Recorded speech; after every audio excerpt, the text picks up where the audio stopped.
Хоёлаа тэгвэл нэгэн талаад яг энэ онлайн нэрчлөө гэсэн хуралд сууж байгаа юм чинь тий. Тэгэхээр яг тэр онлайн нэрчлөө гэж яг чиний бодлоор юу юм те гэдгээс яриагаа. Онлайн нэрчлөө гэдэг бол зүгээр миний хаар зүгээр миний үзсэн сонссноор ч юм уу тий. Ерөнхийдөө хүн яг жирийн амьдрал дээр ирэх чөлөөтэй өөрийнхөө хүний эрхийг эдлээд амьдрдаг штэ үзэл бодлоо илэрхийлэхтэй одоо юу гэдэг яг амьдрал дээр байдаг тэр үндсэн эрхүүдээ онлайн орчинд эдлэхийг л онлайн эрхчлөө гэдэг. Түүнээс биш яг онлайн болохоор үзэл бодлоо илэрхийлж болохоо болоод цензурдүүлдэг ч юм уу тий. Иймэрхүү байдалд ороод ирэхээр энэ ч бол онлайн эрхчлөө байхгүй наа. Тэгээ мэдээлэл авах эрх нь яг онлайн хангагдаж байна ч гэдэг юм тий. Яг энэ амьдрал дээр байгаа энэ хүний эрх онлайн орчинд хангагдаж чадчихна уу гэдгийг л яг онлайн эрхчлөө гэдэг юм болов уу гэж. Яг энийг хангаж чадчихвэл бол энэ чи онлайнд бол эрхчлөө байна гэж үзээд тах шүү. Миний бол харж байгаа юм байна.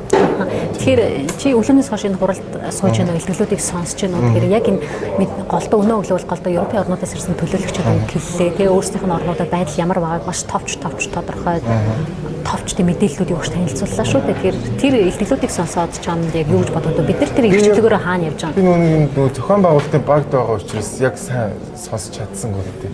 Тэгэхээр бас яг тэр талаар юу гэж бодох. Зүгээр миний ажиллаж байгаагаар бол Монгол бол эрхчлөөгөөрөө бас нэлээд гайгүй дээгүүрт явж байгаа болов гэж бодож байгаа. Яг л бид нар чинь бас ч гэж тий бас одоо хятадыг бол Оросыг бодох юм бол илүү одоо өөрөөгөө онлайнд илэрхийлэх бол эрхчлөөтэй. А гэхдээ сүүлийн үед гарч байгаа зарим нэг кейсүүдийг их тооцоолж шүү дээ.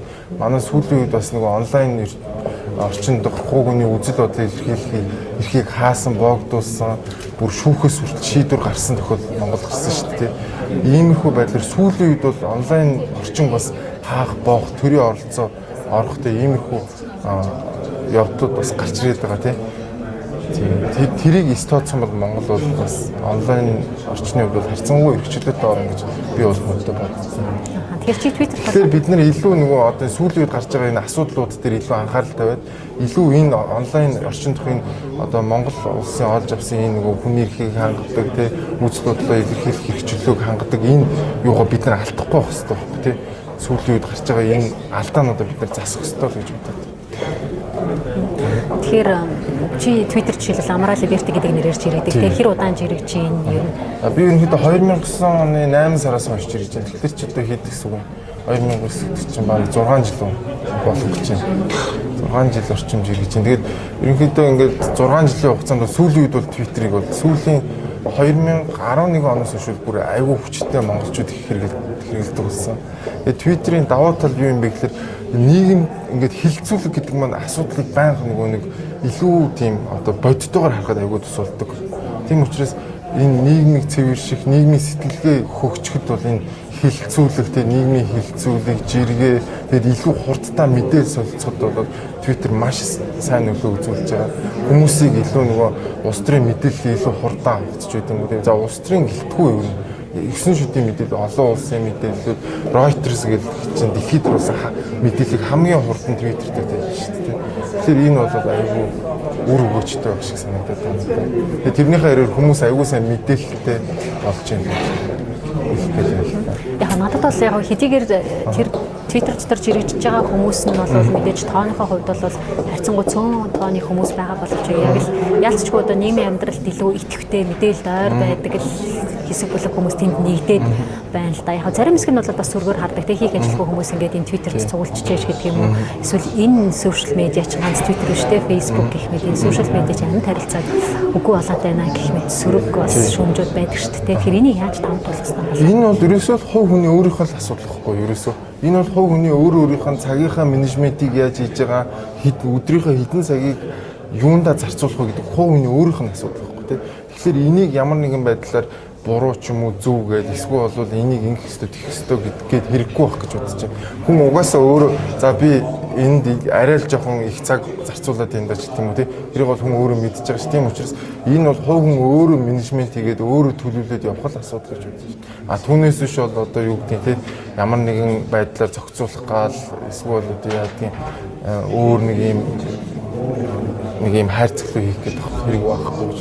Тэртээ тэргүй дэлхийд даяараа ийм хөдөлгөөнд орж байгаа. Угаасаа дэлхийд даяараа илүү онлайн жижиг, дэлхийд даяараа илүү сошиал нэтворк жишээ тийм. Тэгэл тэрний илрэл Монголд гарч байгаа. Тэгээд тэрийг бид нар одоо хүссэн үсэг угаасаа давах ёстой юм даваал тийм, туулах ёстой юм туулаад гарна. Тэгэхээр илүү хувь хүн болго өөрөөсөө энэ дэр одоо менежмент хийгээд өөрийнхөө цагийг зөв зохистой зарцуулахаар өөрөөсөө хувь хүний л асуудал гэж боддог. Тэгээ нөгөө нэг онлайн гэдгсэн чинь амьд харилцаа байхгүй болчлоо мачлаа гэж сүүлийн аягүй ихээр төгсөж байгаа шүү дээ. Би шууд улсын хурлын гишүүнтэй шууд дайрект харьцаж шүү дээ. Энд чинь л амьд харилцаа юм шүү дээ. Нөгөө талаараа бас тийм байна тийм. Энд чинь мөн шууд амьд харилцаа. Түүнээс урд нь бид нар яаж улсын хурлын гишүүнтэй амьдаар харилцдаг гэсэн тийм. Одоо жишээлбэл Твиттерт ер нь нэлээд олон улсын хурлын гишүүд аягүй идэвхтэй байдаг шүү дээ. Хувийн амьдралаа аягүй илээж идэг. Шууд хуулийн талаар та энэ дээр ямар байр суурьтай байгааг шууд хариулж идэг тийм.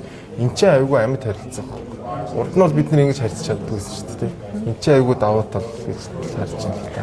Тэгэхээр сошиал медиа бол ялцчгүй уламжлалт хэвлэл мэдээллийн байгууллагуудын орон зайг бас тодорхой хэмжээгээр эзлээ түлхэх юм үйл явц бол нэг л эхэлчихлээ тийм. Бид нар ажиглаж чадчих чинь оролцож чадахгүй байх, хянж чадахгүй байх. Тэгэхээр би нэг хүний яриаг сонсч байсан.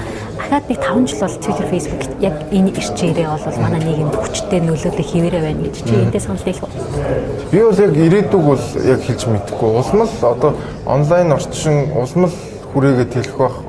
Бүх юм илүү онлайн болох байх гэж бодож байна. Тэгээ телевиз, радио, сонин сэтгүүл одоо угсаа Монголд тэр аль хэдийн яваад гэхдээ танаа Google сайт гэтэл одоо баг хэвлэл мэдээллийн одоо өдөр тутмын сонингуудаас илүү хандлттай болоод явж байгаа шүү дээ. Тэгэхээр энэ бол илүү томрох бах. Харин яаж ирээдүйд яаж илүү томрохыг бол би хэлж мэдэхгүй. Би яагаад тэгэхээр ирээдүг харж чадахгүй. Тэгэхээр ямар ч байсан нэг юмыг баттаа мэдчихээн. Илүү ирээдүйд бүх юм онлайн руу шилжинэ гэдгийг мэдчихээн.